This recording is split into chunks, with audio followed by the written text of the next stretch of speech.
Hoy, en Sabor y Origen, conocemos a Diego González Barboya, el burgalés que recientemente ha ganado el Ruinart Sommelier Challenge, un prestigioso concurso donde los sumilleres profesionales de toda España ponen en valor sus conocimientos. González representará a España en el próximo Mundial y actualmente colabora junto al chef Miguel Cobo en el proyecto Tiempos Líquidos. Y en nuestro espacio dedicado al campo analizaremos cómo los agricultores encaran la sementera de cereal, la más cara de la historia.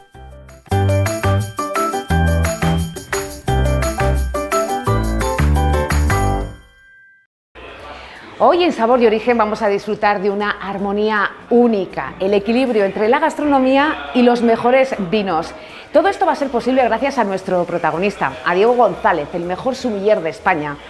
Les hablaremos también de la propuesta Tiempos Líquidos en Cobo Stratos. Todo esto en nuestro reportaje de hoy. Diego González, ¿qué tal? Muy bien, encantado de estar aquí con vosotros. Bienvenido a Sabor y Origen y vamos a hablar hoy del mundo de la sumillería porque todavía es un concepto algo desconocido, ¿no, Diego? Sí que es cierto que es algo que está en auge, pero bueno, es un mundo un poco más cerrado quizás y sí que es cierto que todavía está por descubrir. ¿Por qué decidiste formarte como sumiller? Bueno, realmente fue porque cuando estudié hostelería en Bilbao, en Leioa, había una asignatura de sumillería y en esa asignatura tenía un profesor que captó mucho mi atención y el mundo realmente me apasionó porque es un mundo que es infinito, por lo que estás siempre estudiando, estás siempre formándote, puedes viajar, puedes conocer otras regiones y al final siempre estás en proceso de formación constante y es algo que me apasiona. ¿Qué cualidades tiene que tener un profesional para ser un buen catador y, en definitiva, el mejor sumiller de España? Bueno, yo creo que es algo que es concepto de tiempo, porque al final yo creo que un buen sumiller se hace. Habrá alguno que nazca también ya de por sí, pero en general es catar mucho, conocer, viajar, probar y sobre todo tener muchas ganas. ¿Cómo un sumiller de renombre, como Diego González, nuestro burgalés, que fue campeón de España en el 2019, que va a ser nuestro representante en el Mundial del próximo año y que acaba de ganar la 7ª edición del concurso Ruinart Sommelier Challenge en San Sebastián, un certamen internacional? ¿Cómo Diego González indica al público, a los comensales, lo que deben de degustar? Bueno, realmente siempre decimos que el mejor vino es el que a cada persona le guste, o sea que al final sí que es cierto que intentamos preguntar de una forma muy sutil un poco sus gustos, pero evidentemente el cliente es el que tiene que tomar la última decisión y nosotros simplemente pues intentar acompañarles en ese proceso, ¿no? Es un proceso que dura apenas unos segundos entre comillas, pero sí que con la información que ellos nos dan pues intentamos buscar un vino que sea de su agrado. ¿Y qué sensaciones quiere que tenga el comensal probando esos vinos, en este caso, que tú le recomiendas? Realmente que si es posible pues descubran alguna otra zona o algún otro productor de sus zonas favoritas, cosas que realmente no hayan probado anteriormente. ¿Y el público general está educado para disfrutar de esos sabores? Yo creo que cada vez más, ¿no? Al final el mundo del vino está, como decíamos antes, en auge y yo creo que el cliente cada vez tiene más información, cada vez tiene más conocimiento. Es muy bonito porque se genera una conversación en torno al vino, a las zonas, a los productores, que es muy gratificante tanto para ellos como para nosotros. ¿Cuáles son las preferencias del público burgalés en este amplio mundo de la cata del vino, por ejemplo? Bueno, yo creo que tenemos mucha suerte al estar ubicados en Burgos porque estamos muy cerca de grandes zonas vinícolas. Evidentemente siempre estamos divididos entre Ribera y Rioja y luego también en blancos pues al final la influencia de la variedad Verdejo de la zona de Valladolid pues también es más alta, ¿no? Pero bueno, cada vez el cliente, como decimos, va exigiendo más, cada vez se preocupa en probar otras cosas, pues también empieza a entrar algo de espumoso, de champán o variedades como el Godello, Albariño y bueno, poco a poco, entre todos, pues ir descubriendo el mundo del vino que, como decimos, es muy amplio y es muy bonito. La formación de un sumiller, Diego, es constante. Eso es. Los viajes constantes también, ¿no?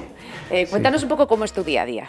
Bueno, en los últimos meses he iniciado un proyecto que se llama Tiempos Líquidos, entonces es cierto que a día de hoy estoy, digamos, entre Peñafiel y Burgos, porque estoy asesorando y colaborando con el restaurante Ambivion y donde nos ubicamos a día de hoy, que es Cobos Tratos, donde tengo un acuerdo de colaboración con Miguel para desarrollar toda la parte líquida a través de la carta de vinos y las armonías que hay en el nuevo concepto de evolución. Y luego también pues viajando a otras zonas donde nos llaman para poder transmitir nuestra idea sobre el mundo del vino a través de catas, formaciones o charlas más informales en un momento dado. O sea, no siempre es tan técnico, no siempre es tan didáctico, sino que simplemente a veces pues es muy interesante el poder debatir sobre el mundo del vino en una mesa redonda, como el otro día, por ejemplo, estuvimos en Ribeiro con el Museo do Miño, y también hacemos formaciones con diferentes entidades, como por ejemplo los gabrielistas en La Aguilera. Bueno, pues van saliendo cosas, van saliendo catas también con empresas privadas, bueno, poco a poco. Y de momento, de certamen en certamen. Y lo siguiente será representar a España en el Mundial. ¿Cuándo se celebrará exactamente, Diego? ¿Y qué es lo que vamos a poder ver en esa gran cita? En febrero del año 2023, es en París, como decíamos, y bueno, realmente es algo muy interesante y muy complejo a la vez, ¿no? Es una experiencia yo creo que única, pero es cierto que el nivel de exigencia es muy alto y hay que estar preparados para ello, ¿no? Al final van más de 70 sumilleres de todo el mundo. Hay mucha gente que lleva muchos años preparándose. Como decíamos antes, el mundo de la sumillería para mí es tiempo, y esto es muy importante, tiempo y paciencia, ¿no? ¿Cómo se siente un burgalés de 34 años con vinculación muy directa a la localidad de Covarrubias, cuando de repente todo el mundo le llama para entrevistarle porque no para de darnos alegrías? Bueno, sí que es cierto que al final no dejas de ser la misma persona que empezó en Covarrubias a trabajar, ¿no? Al final tienes que tener siempre, como decimos, los pies en la tierra, aunque a veces la cabeza te vaya a las nubes, ¿no? Y puedas pensar en otros objetivos y otras ideas, pero siempre siendo muy consciente de que al final también esto es temporal, tienes que seguir cada día siendo el mismo para que el trabajo siga creciendo y sigas manteniéndote, ¿no? Al final es difícil a veces de gestionar todo lo que te viene, por eso hay que estar tranquilo y sobre todo ser cercano, ¿no? Al final, para mí lo más importante es que las personas que vean esto, nos conozcan o vengan a los restaurantes, pues nos vean muy cercanos, ¿no? ¿Y tu mayor reto en todos los años de trayectoria que te quedan dentro de este mundo de la sumillería, cuál es, Diego? Realmente para mí sería muy gratificante que las personas que a día de hoy no están tan relacionadas con el mundo del vino, que evidentemente son muchas, pues nos vean de otra forma, ¿no? Simplemente que tengan al vino en cuenta cuando van a disfrutar con los amigos a tomar algo en cualquier bar, que nos vean como compañeros, que nos vean, digamos, mucho más cercanos de lo que igual a día de hoy nos ven, ¿no? Y sobre todo también que entre todos podamos mejorar el servicio del vino a todos los niveles, desde cualquier bar hasta los restaurantes con estrella Michelin, hasta los hoteles, hasta todo. Pues llega el momento de degustar buen vino y también un buen menú. Lo hacemos aquí en Cobos Tratos con Miguel. Primero, ¿qué nos has preparado, Miguel? Bueno, pues en este caso vamos con la época de Altamira, vamos a dar presencia al concepto de los hornos soterrados. Los hornos soterrados son esas primeras cocciones que es la antesala del Neolítico, ¿no? Es cuando empezamos a sociabilizarnos alrededor del fuego, cuando empezamos a cocinar, cuando empezamos a humanizarnos, ¿no? Es cierto que el fuego apareció hace 800.000 años, nuestra morfología cambió hace 350.000 debido a esa transformación de los alimentos, pero son las primeras cocciones lo que nos hacen tener pensamientos y creencias similares. En este caso hemos hecho una cigala, la hemos pasado levemente por la brasa, la acompañamos con una bruma marina, siempre acompañada con infusión de hierbas del litoral, con distintos productos de la fauna marina. Lo que vamos a hacer es coger la cigala, la colgamos en un plato donde hemos puesto un crujiente de sus propias cabezas, hacemos una velouté hecha a partir de algas marinas, una emulsión de naranja, distintos tipos de hierbas del litoral que lo que van a proporcionar es salinidad y yodo. Hemos hecho una extracción de sus cabezas, con la cual hemos emulsionado con el propio tuétano para conseguir una salsa brillante. Y para finalizar lo que hemos hecho ha sido coger todas las cabezas del propio producto y lo hemos emulsionado con una grasa infusionada con sus cabezas también y con su propio caldo. ¿Qué sabores tenemos en este menú Humanidad? Hemos creado un menú hablando en 6 etapas. África, donde estaríamos hablando de esos primeros homínidos, ese consumo de vegetales, de hojas, de hierbas, raíces, rizomas, bulbos, pequeños vertebrados. Después iremos a Atapuerca, esas primeras técnicas, madurados, secados, ahumados, utilización de interiores animales. Nuestro cerebro se desarrolla, nuestro cerebro crece, nos entra la curiosidad y nos vamos a descubrir los mares, Altamira, hornos soterrados, la antesala de ese neolítico que cambiaría todo, agricultura y ganadería. Nos asentamos, creamos pueblos, creamos distintos tipos de técnicas de conservación para poder pasar esa estacionalidad. Seguidamente nos entra la ambición, que estamos en el mundo, ¿no? En las grandes civilizaciones, Roma, con los garum, los salazones, el Imperio Romano, y finalizaríamos en la Casa del Cordón, a la derecha donde estamos. Nos encontramos una casa donde Cristóbal Colón recibió el segundo, cuarto, sexto y séptimo tratado, que comenzaría toda la ruta de las Indias y parte de la siguiente ruta de la seda. En 6 etapas hablamos de la evolución al completo. Diego, ¿y cómo maridamos ese paso al pasado, toda esta prehistoria que realmente vemos en este plato? Al hablar de evolución humana nos daba pie a poder hablar de vinos de todo el mundo. Esto era una suerte porque al final vamos a encontrar vinos en prácticamente todos los continentes, y en esta ocasión, para acompañar la cigala, pues vamos a ofrecer un vino de la variedad Chardonnay de la zona de Santa Bárbara, en California. Es una de las armonías, digamos, más de estudio, porque muchos escritores, cuando hablan sobre la cigala, siempre concordaban que la cigala y la Chardonnay funcionan muy bien juntas. Nosotros, al hacerla con un toque muy breve a la brasa, nos vamos a ir a California, donde la influencia del paso por madera es un poquito más elevada y nos va a compensar a la perfección. Esto lo podríamos realmente hacer en casa para disfrutar cuando compremos algo de cigala para hacer con la familia, con los amigos, y poder acompañarlo con un Chardonnay de cualquier parte del mundo. Miguel, ¿cómo es colaborar en este proyecto Tiempos Líquidos con este gran sommelier? Bueno, yo creo que Cobo Stratos necesitaba, en este caso Tradición y Evolución, necesitaba un partner, ¿no? Y no hay un partner mejor que Diego González Barboya. Cuando él llegó a Burgos me empezó a hablar de su inquietud, ¿no? Sus ganas bueno, aparte de todo lo que todos sabemos que está haciendo, que es una referencia a nivel nacional y pronto lo será a nivel internacional, él tenía la inquietud de hacer su propio business, su propio negocio, empezar a ofrecer, es un amado de su tierra, es un total enamorado de su tierra y quiere ofrecer. Y cuando estuvo ese mes y medio previo a empezar a hacer todo eso, estuvimos charlando muchos días, tuvimos tiempo para reflexionar, ¿no? Para ver la madurez que habíamos adquirido cada uno de nosotros. Piensa que nosotros entramos en Cobo Vintage hace 7 años, pues éramos mucho más chavales. De repente llegaron cosas muy potentes que asimilarlo fue complejo. Nos separamos el camino por seguir formándonos, cada uno por su lado, y nos hemos asentado con muchísima más madurez, con un proyecto ya más potente.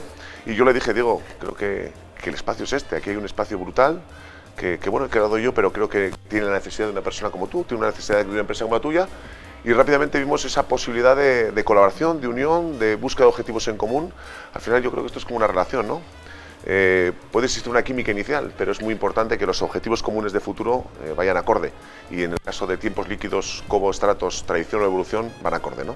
Entonces creo que será una relación que perdurará, creo que será una relación que dará mucho que hablar para nuestra ciudad, para nuestra provincia y para España, ¿por qué no? Y espero que sea por mucho tiempo, ¿eh? Miguel, Diego, muchísimas gracias por habernos atendido. Mucha suerte, Diego, en todos esos retos que tienes pendientes y que llegarán muy pronto. Y nos quedamos degustando este menú Humanidad con un gran vino también en este gran restaurante burgalés, en Cobo Stratos.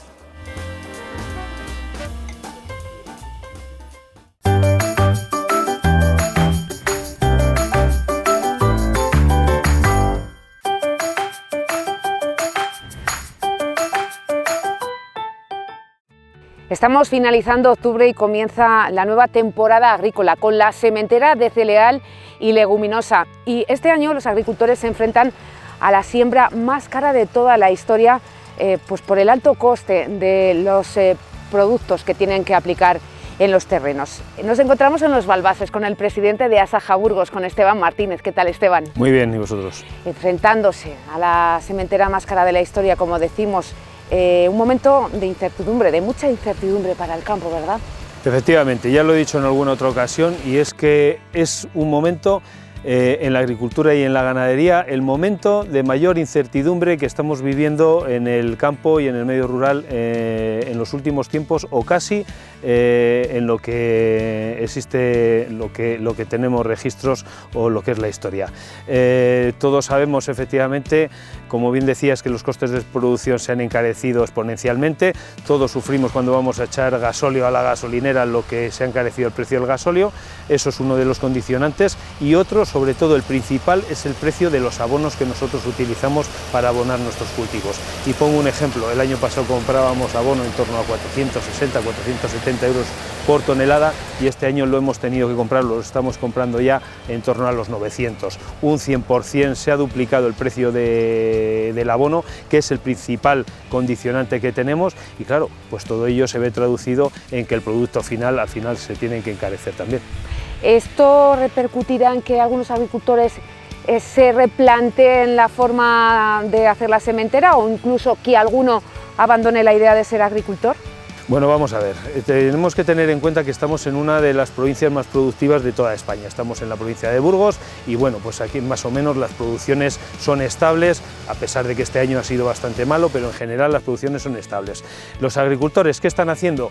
Dividir la explotación, y una parte de la explotación dedicarla a sembrar cereal, porque no sabemos cómo van a estar los precios el año que viene y tenemos que vivir de algo, y la otra parte de la explotación, pues los agricultores estamos decidiendo sembrarla de cultivos que no necesitan abono, como puede ser leguminosas o como puede ser girasol. Entonces, pues bueno, es una manera de hacer menos gasto, tener menos gasto, sobre todo con la incertidumbre de que no sabemos cómo vamos a vender el producto de cara a la campaña que viene. Esto sí que es más grave en otras provincias que no son tan productivas. Pensemos que de Madrid para abajo, que no se coge tanto cereal, en estas provincias sí que es verdad que los agricultores están planteando dejar el máximo que puedan de barbecho sin sembrar otro tipo de cultivos y abstenerse de sembrar cereal. ¿Eso qué repercutirá? En que los precios el año que viene probablemente estén caros, como está ocurriendo ahora mismo. Hay una pequeña garantía para los agricultores porque el precio de cereal es alto, pero en cambio los ganaderos están mucho peor, porque los piensos están subiendo, los cereales con los que alimentan al ganado también, y al final nos encontramos con que productos como la leche han encarecido su precio en las últimas semanas. ¿Cómo se encuentra la cabaña ganadera, Esteban? Claro, vamos a ver, y vamos por partes. Efectivamente, el precio de cereal ha subido. Es que si no hubiera subido el precio del cereal con los costes de producción que tenemos, sería insostenible. Sí que es verdad, y hay que decirlo, que teníamos más rentabilidad con los precios del cereal más baratos y con los abonos más baratos que el margen que tenemos actualmente, ¿vale? La ganadería está sufriendo efectivamente los costes de ese encarecimiento de los cereales, porque ellos alimentan a su ganado con los cereales que producimos en el campo. Pero es que nos tenemos que dar cuenta de una cosa: es que no solo la ganadería, como pueden ser vacas, ovejas, que es lo que todos podemos tener en mente, utilizan cereales. Es que tenemos que ir más allá, es que tenemos que pensar que los peces, por ejemplo, o el pescado que se produce en acuicultura, se alimentan de los piensos que salen de sembrar cereal, de sembrar maíz, de sembrar cebada. Es que es casi todo lo que ponemos a diario en nuestras mesas: es el pan, son las galletas, es la leche, es el queso. Casi todo al final tiene como punto de origen el mundo del campo. Por tanto, claro, estamos viendo, lo estamos sufriendo todos como consumidores, que cuando vamos a hacer la compra, pues ha encarecido todo. Voy a poner un ejemplo: el sector del vacuno de leche. ¿Por qué estamos viendo que la leche se ha encarecido tanto cuando vamos a hacer la compra? Por dos motivos. Uno de ellos: ha habido muchos ganaderos que han cerrado la explotación, se han sacrificado más de 400.000 vacas en lo que llevamos de año en nuestro país. ¿Qué ocurre con esto? Pues que las explotaciones que han decidido continuar, pues ha tenido que ir la industria, en previsión a que va a haber desabastecimiento de leche para poderlo transformar y ponerlo en la cadena de supermercado, han ido a comprarle al ganadero y le han subido el precio. Ahora más o menos pues tienen rentabilidad en las explotaciones. Yo siempre digo una cosa: cuando vivimos en una cadena, desde el sector primario hasta el consumidor, cada eslabón de la cadena tiene que tener su margen. Los agricultores, al igual que los ganaderos, tenemos que trabajar y trabajamos para ganar un dinero y para llevarnos un sueldo a nuestra casa. Cuando un eslabón de la cadena se rompe, los perjudicados somos todos, los primeros nosotros y el último el consumidor. Por eso creo que este sector hay que valorarle un poco más de lo que se le valora. ¿Cuántas hectáreas de barbecho se van a poder sembrar en cereal por esa normativa de la Unión Europea que permitía un poquito más de margen por el problema de la guerra de Ucrania y que no llega el cereal de esa zona tan productiva? Vamos, aquí ya entramos en terreno PAC y en terreno condicionante y en terreno medioambientalista, y no voy a entrar en cuestiones técnicas, que para eso están los técnicos de Asaja, que son quienes mejor se conocen las normativas y como mejor saben cómo elaborar una futura PAC y demás. Pero sí que es verdad que un país como España, que habitualmente importa 10-12 millones de toneladas y que este año por la mala cosecha va a ser de 15 millones de toneladas, que se nos obligue a dejar un 4% de barbecho, me parece cuando menos de falta de rigor o de falta de conocimiento de lo que es una explotación y de falta de conocimiento de las necesidades de un país. Nos obligarán a dejar un 4% de barbecho, como digo, pero este año, como norma excepcional, nos van a dejar sembrar ese barbecho porque, como todos sabemos, la guerra de Ucrania está provocando desabastecimientos en los mercados, pues nos dejan producir, o sea, sembrar ese 4% de barbecho, que el año que viene no se sabe, depende de la coyuntura que haya, no se sabe lo que ocurrirá. Pero lo que siempre decimos desde Asaja es que nos dejen a los propios agricultores hacer lo que nosotros consideremos en nuestras explotaciones, que lo que tenemos que hacer es producir, que tenemos que ser autosuficientes en materia alimentaria como lo tenemos que ser en materia energética, y que seamos nosotros los que decidamos si una finca hay que dejarla de barbecho, hay que sembrarla de un cultivo mejorante porque nosotros consideramos que no es buena, o lo que tenemos que hacer en una explotación, pero que nos dejen a nosotros administrarnos. Hablando de la nueva PAC, que entrará en vigor en 2023, ya explicamos las claves en el pasado programa, pero ponnos un ejemplo en lo que repercutirá más negativamente para los agricultores. Pues mira, para los agricultores, y no te voy a hablar casi de nada de concreto, pero te voy a hablar en general y te voy a dar un dato que es muy ilustrativo. Con la entrada en vigor de la nueva PAC, y este es un estudio que ha hecho el Departamento Americano de Agricultura, el USDA, y además es que tuve oportunidad de estar con un representante hace pocos días en Croacia en un congreso de agricultura que hubo, y la verdad es que me daba casi envidia ser agricultor americano. Y te digo esto porque con la entrada en vigor de la nueva PAC en el 2023, el Departamento Americano de Agricultura ha estimado que la cesta de la compra se va a encarecer en torno a 150 euros por habitante de la Unión Europea y se va a perder producción en torno a un 16% de la producción que tenemos ahora mismo. Vamos a ver, decía que me da envidia ser agricultor americano porque ellos tienen claro que van a producir, que van bueno, pues a facilitar las cosas a la gente, que van a que no se encarezcan los productos básicos, y que ese planteamiento le tenían que hacer en la Unión Europea y no llevarnos a los agricultores a ser cada vez más dependientes. Lo primero que tenían que haber hecho en la Unión Europea antes de poner en marcha esta futura PAC es hacer el estudio y el impacto que iba a tener la puesta en marcha de esta PAC, y después hablaríamos, pero creo que, lo hemos dicho más veces, se tenían que replantear esta nueva PAC desde el seno de la Unión Europea, con la coyuntura que tenemos, sobre todo de guerra en Ucrania, y con la situación de encarecimiento de todo que tenemos, que al final, no nos olvidemos, lo paga el consumidor.